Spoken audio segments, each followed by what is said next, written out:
الله naxariistay marxuumkan ayaa la oran jiray Saalax Maxamed Nuur waxaana uu geeriyooday kadib markii ay jireen kolonyo baabuur ah oo ay wateen ciidamada midowga Afrika ee hawlgalka ka wada koonfurta iyo bartamaha Soomaaliya taas oo keentay in dadweyne falkaas ka careysan ay xiraan wadada halbowlaha ah ee u dhaxaysay Iskooyska Talebiano iyo kilomitir 4 ee magaalada Muqdisho waxaana isla markiiba goobta soo gaaray ciidanka booliiska ee degmada Hodan kuwaas oo dadweynaha careysan kala baaciyay taliyaha qaybta booliiska ee degmada Hodan Colonel Maxamed Daahir oo intaas kadib warbaahinta la hadlay ayaa sheegay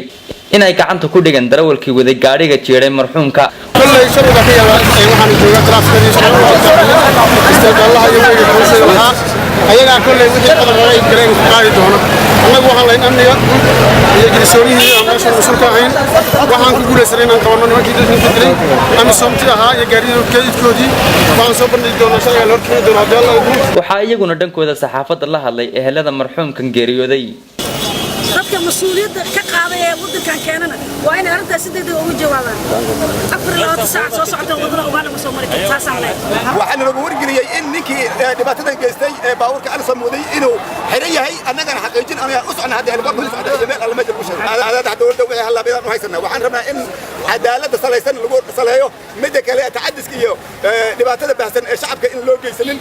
loo daryeelo qof kasta ilaaliyo korkiisa si kastaba falkani ayaa qayb ka ah tacadiyo la sheegay in ay ciidamada midowga Afrika ee AMISOM u geystaan dadka rayidka ah